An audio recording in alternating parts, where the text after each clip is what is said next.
嗨，大家好，我是六个爸。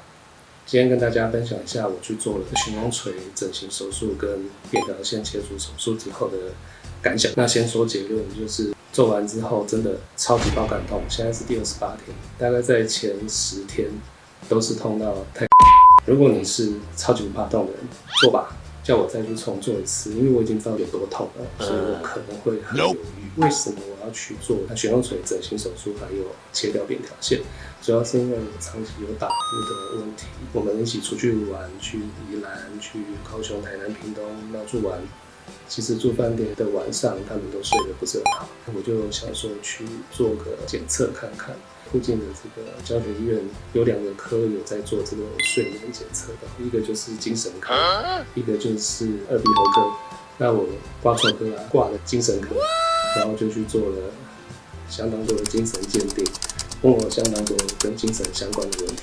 我就尽量保持这个正常的回答，每一题都会想要让你怀疑自己可能是精神病。后来我跟这个精神科医师说明我来其实是要做睡眠检测，因为我觉得可能有呼吸中止的问题，他就会先帮我看一下我的鼻腔里面是不是有可能鼻中隔的问题，再来就是检查口腔，就发现我的扁桃腺特别的肿大，然后悬雍垂上颚那边有一个垂，那个垂也特别的大，所以他判断是2个扁桃腺加一个悬雍垂，让这个呼吸道变得比较狭小，所以有可能会需要动到手术。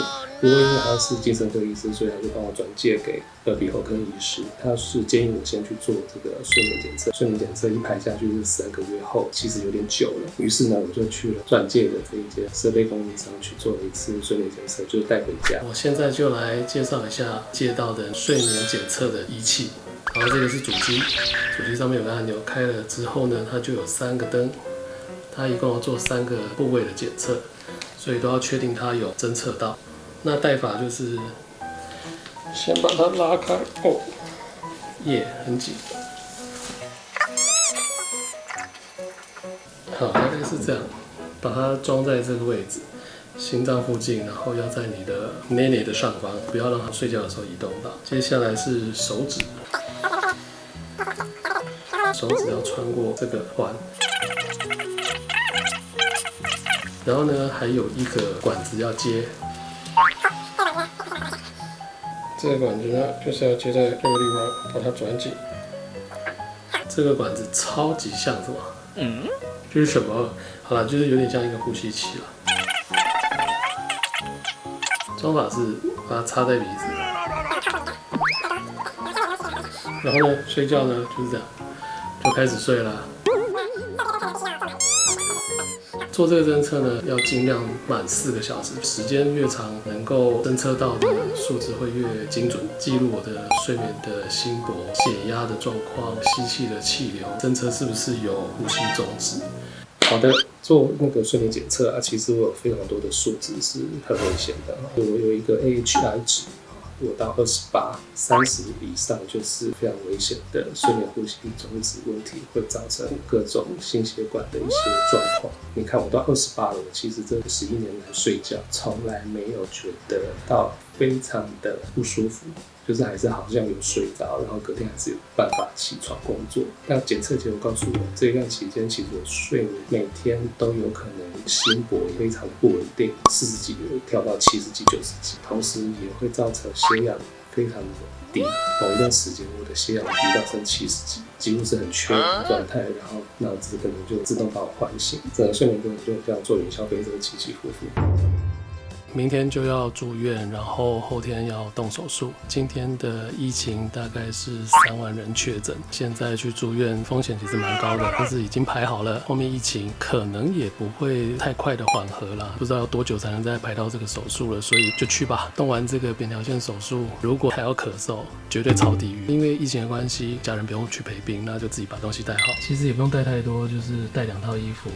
一套当天穿去住院，3、4天一定都不会洗澡，出院的时候再换第2套。卫生纸、擦口水吧，口罩一定要戴好戴满，因为现在真的太危险了，连睡觉我应该都会戴着口罩。漱口水，手术的前1天口腔清洁干净。水壶，出发前记录一下自己的体重，很好，很标准，无法狂吃，到时候一定变瘦。身体年龄是怎么算的？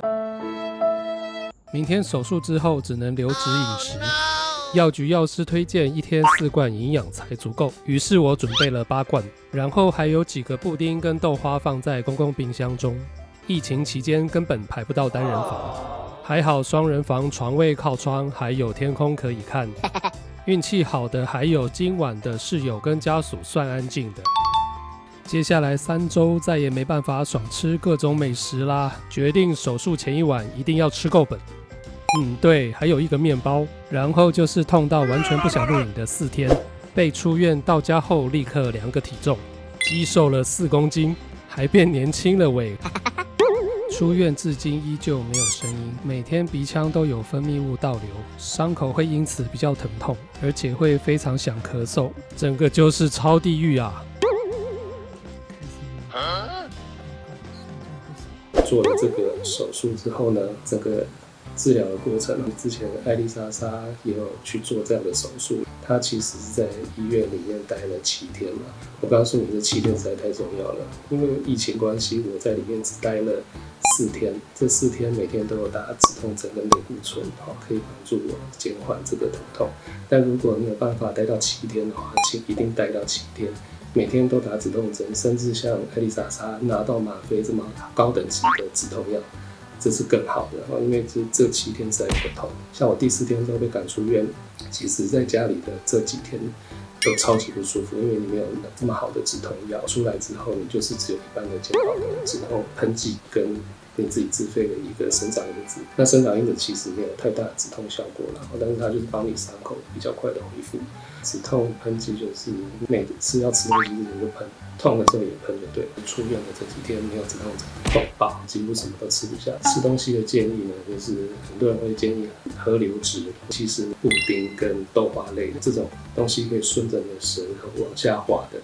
这个其实最不好，核苷素这种营养补给品，还有喝水，你喝下去那个水液体都会跑到喉咙的后方，伤口缝合处的肌肉都需要做一些收缩，才有办法把这个水顺利吞下去，所以其实超痛的。